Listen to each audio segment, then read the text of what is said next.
히브리서 11장 4절을 같이 보시겠습니다. 믿음으로 아벨은 가인보다 더 나은 제사를 하나님께 드림으로 의로운 자라 하시는 증거를 얻었으니 하나님이 이 예물에 대하여 증언하심이라. 그가 죽었으나 그 믿음으로써 지금도 말하느니라. 아멘.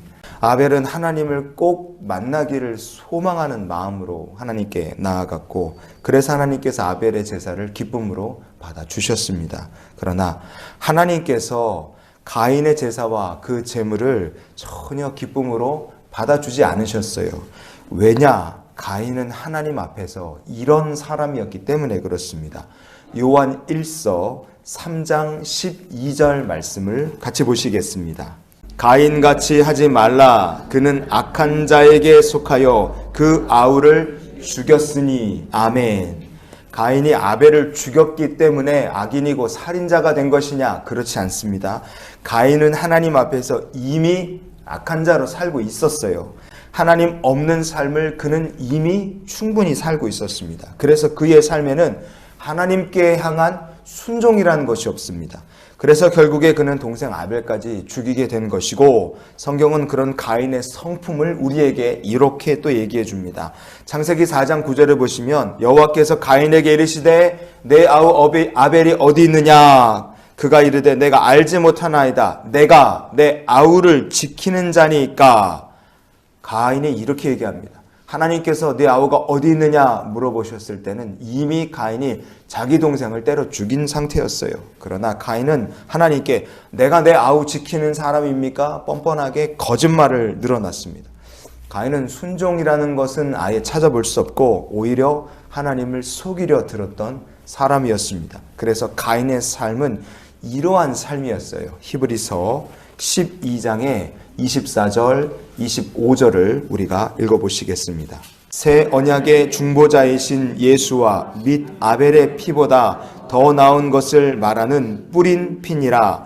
너희는 삼가 말씀하신 일을 거역하지 말라. 땅에서 경고하신 일을 거역한 그들이 피하지 못하였거든. 아멘.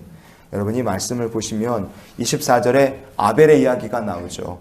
예수 그리스도의 십자가에서 흘리신 피는 아벨의 피보다 더 중요하고 귀한 피라는 거예요.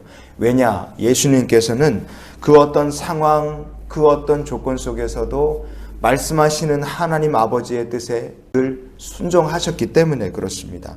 그런데 25절에 가면 거역하지 말라는 얘기가 나오죠. 거역하지 말라.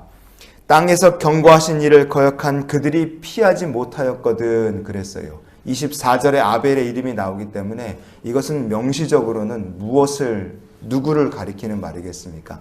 가인과 같이 하나님이 말씀하신 것에 있어서 경고를 받았어도 그 말씀을 불순종하고 살았던 사람들처럼 되지 말라는 얘기입니다. 왜냐하면 가인이라는 사람은 이미 악에 속한 사람이었고 하나님께 순종할 마음이라는 것이 아예 없이 살았던 사람이기 때문에 그렇습니다. 이런 가인이 동생 아벨처럼 똑같이 만약에 어린 양을 제물로 하나님께 가지고 나왔다 한들 하나님께서 그의 제물을 받지 않으셨을 것은 불보듯 뻔한 일입니다. 왜냐하면 제물이 문제가 아니라 그 하나님 앞에 나아가는 사람의 마음의 중심이 애시당초 글러먹은 상태였기 때문에 그렇습니다. 하지만 아벨의 제물은 하나님께서 받으셨어요. 그런데 단순한 제물로 받으신 것이 아니라 우리가 읽은 본문 히브리서 말씀은 창세기에 보면 가인이 드린 것도 제물, 아벨이 드린 것도 제물 그렇게 되어 있지만 히브리서 말씀은 아벨이 드린 제물을 이렇게 표현을 합니다. 하나님이 그 예물에 대하여 증언하심이라. 본문은요, 아벨이 드린 제물을 가리켜 예물이라고 말합니다. 여러분, 제물하고 예물은 아예 개념이 다른 종류예요. 예물이라 번역된 헬라어 본문이 도로이스라는 말입니다. 이 말은 선물, 기프트라는 뜻이에요. 제물은 sacrifice인데 선물은 기프트입니다. 이게 다른 거예요. 제물은 아무리 귀한 것이라도 그 목적이 마지막에 어떻게 됩니까? 태워서 없애는 거예요. 그게 하나님께 드리는 제물이고요. 제물은 용도가 끝나고 만약에 시간이 계속 끌려서 시간이 지나면 하나님께서 지정하신 곳에 다 버리게 되어 있어요.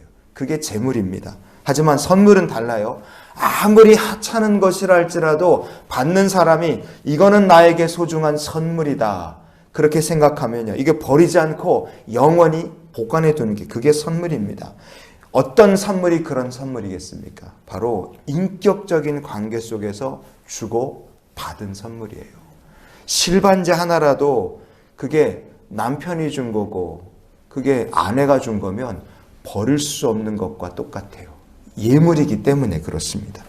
여러분, 값에 상관없이 보관해야 될 것이 그게 선물, 바로 예물입니다. 그래서 버리지 않고 영원히 보관하는 거죠. 그러면 하나님께서 아벨이 제물로 바친 어린 양 한 마리, 그리고 그 기름을 무엇으로 받으신 겁니까?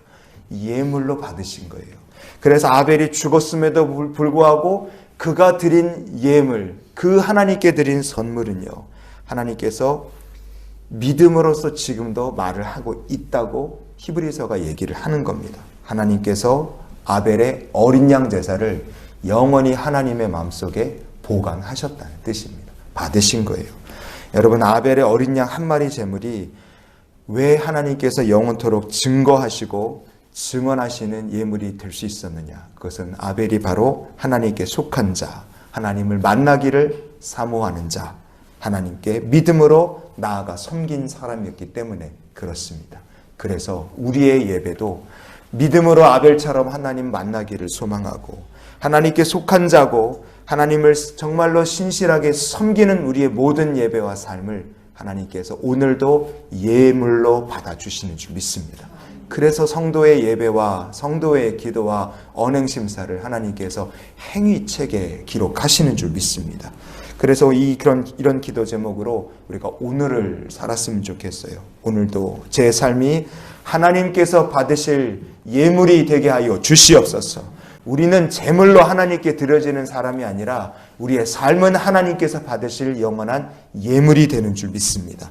하나님께 오늘도 그래서 믿음으로 나아가고 기도하시고 믿음으로 하나님 만나기를 소망하는 우리의 모든 언행심사가 하나님 영원히 받으시고 보관하실 예물이 되고 아벨과 같은 믿음으로 주님께 나가는 우리의 삶에 주님이 오늘도 함께 하시며 은혜의 증거들을 더해 주시기를 예수님 이름으로 축원을 드립니다.